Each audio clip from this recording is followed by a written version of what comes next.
Hello students, welcome to class 7। बच्चों, आज हम अंतरा व्याकरण एवं रचना की जो हमारी बुक है, आज हम इसमें पाठ 6 जो कि प्रत्यय के बारे में है। ठीक है, इससे पहले हमने उपसर्ग सीखे थे और आज हम प्रत्यय सीखेंगे। उपसर्ग आपको पता है, मूल शब्द के आगे लगाते हैं और जो मूल शब्द के आगे अगर हम कोई शब्द जोड़ते हैं तो जो भी उसमें मूल शब्द होता है उसके अर्थ में परिवर्तन हो जाता है। ठीक है, इसी तरीके से प्रत्यय में क्या करते हैं, प्रत्यय में हम कोई भी शब्द उसके अंत में जोड़ते हैं। ठीक है, मूल शब्दों के अंत में हम कोई भी शब्द लगाते हैं तो उसका जो मूल शब्द होता है उसका जो अर्थ है वो बदल जाता है, परिवर्तन हो जाता है उसमें, वो होता है प्रत्यय।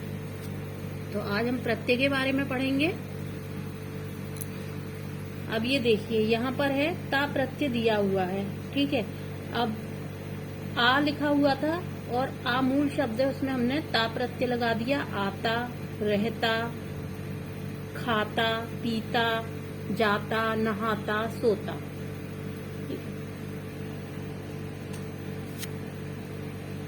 उपर्युक्त सभी मूल शब्दों के अंत में ता प्रत्यय लगा है। मूल शब्द के अंत में जुड़े ये शब्दांश प्रत्यय कहलाते हैं। अब प्रत्यय की परिभाषा है, जो शब्दांश मूल शब्दों के अंत में जुड़कर उनके अर्थ में परिवर्तन ला देते हैं, प्रत्यय कहलाते हैं। उसके बाद है प्रत्यय के भेद। ठीक है, ये इसकी परिभाषा हो गई और ये है इसके भेद। चलिए अब हम भेद देखते हैं। इसमें प्रत्यय के दो भेद होते हैं। देखिए, एक तो होता है कृत प्रत्यय और दूसरा होता है तद्धित प्रत्यय। ठीक है, कृत प्रत्यय, तद्धित प्रत्यय। चलिए सब पहले हम कृत प्रत्यय के बारे में जानेंगे कि कृत प्रत्यय क्या होता है और इसके कितने भेद होते हैं। अब ये देखिए, जो प्रत्यय क्रियाओं के अंत में लगते हैं, ध्यान देना बेटा, क्रियाओं के अंत में, क्रिया यानी कि कोई भी काम जो करना होता है उसको क्रिया बोलते हैं। जो प्रत्यय क्रियाओं के अंत में लगते हैं उन्हें कृत प्रत्यय अथवा कृदंत कहते हैं। ठीक है, कृदंत भी कहते हैं इनको, कृत प्रत्यय अथवा कृदंत कहते हैं। कृत प्रत्यय के भेद। कृत प्रत्यय भी कितने प्रकार के होते हैं? 5 प्रकार के होते हैं।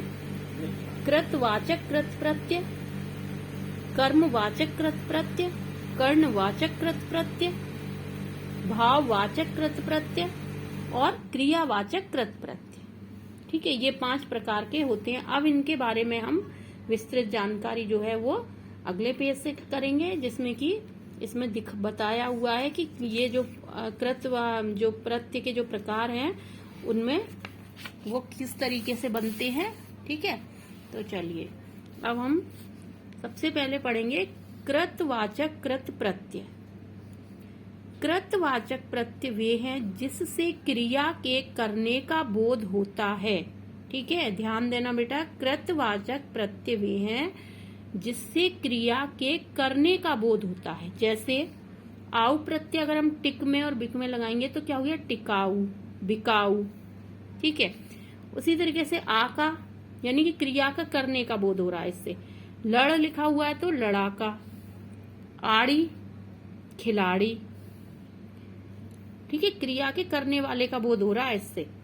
ऊ, कमाऊ। अक्कड़ घूम में लगा देंगे तो घुमक्कड़। ठीक है, यानी कि घूमने वाला जो होता है उसको क्या बोलते हैं? ऐसी फालतू में जो घूमता रहता है वो घुमक्कड़ ही है, तो यानी कि क्रिया करने वाला है। अब है हमारा कर्मवाचक कृत प्रत्यय। कर्मवाचक कृत प्रत्यय, जिन प्रत्ययों से कर्म का बोध हो उन्हें कर्मवाचक कृत प्रत्यय कहते हैं। जिन प्रत्ययों से कर्म का बोध हो उन्हें कर्मवाचक कृत प्रत्यय कहते हैं। जैसे कर्मवाचक प्रत्ययों के लगाने से कर्मवाचक कृदंत बनते हैं। जैसे कि देखो, ना प्रत्यय है, नी है, ओना है। अब हम ओढ़ में लगा देंगे तो क्या हो गया? ओढ़ना। ठीक है, कर्म है ये एक तरीके का। खा में लगा देंगे तो खाना, ये भी कर्म है। ठीक है, नी, सूंघनी, ओढ़नी। ठीक है, बिछोना, खिलौना। उसके बाद है कर्णवाचक कृत प्रत्यय, जिन प्रत्ययों से क्रिया के साधन का बोध होता है। ठीक है, क्रिया के साधन यानी कि हम जो कार्य कर रहे हैं वो किस साधन से कर रहे हैं उसका अगर बोध होता है तो उन्हें कर्णवाचक कृत्य प्रत्यय कहते हैं।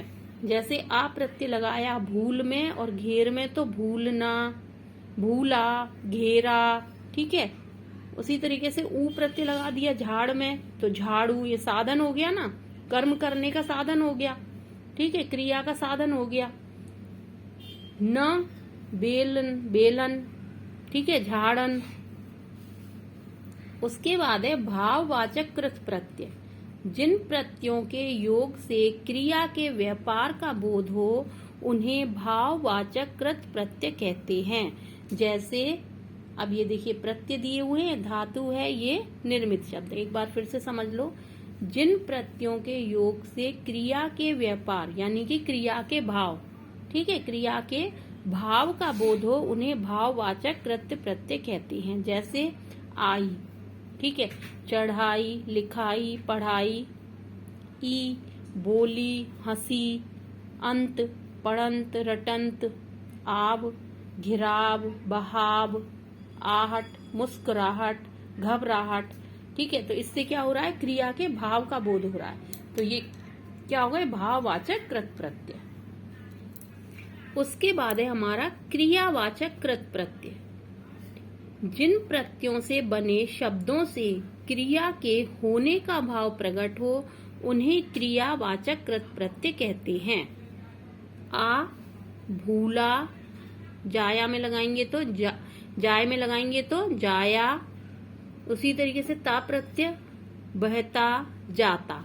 ठीक है, ये क्या हो गया, इससे क्रिया के होने का भाव प्रकट होता है, वहां होती है क्रियावाचक कृत प्रत्यय। अब देखो बच्चों, ये ध्यान देने वाली बात है, ध्यान रहे। कृतवाचक प्रत्ययों से संज्ञा और विशेषण बनते हैं। कृतवाचक प्रत्ययों से संज्ञा और विशेषण बनते हैं। कर्मवाचक, करणवाचक, भाववाचक प्रत्ययों से, ठीक है, कर्मवाचक, करणवाचक और भाववाचक प्रत्ययों से केवल संज्ञाएं बनती हैं। क्रियावाचक प्रत्ययों से विशेषण और अव्यय बनते हैं। ठीक है, उसके बाद हम तद्धित प्रत्यय है वो अपने अगले वीडियो में देखेंगे आप। ठीक है, उसमें अगले वीडियो में समझेंगे। अभी तक हमें क्या करना है, केवल कृत प्रत्यय के बारे में पढ़ना और समझना है। ठीक है, तो आप इसको एक बार फिर से रीडिंग करेंगे और इसको समझेंगे और याद करेंगे। ओके।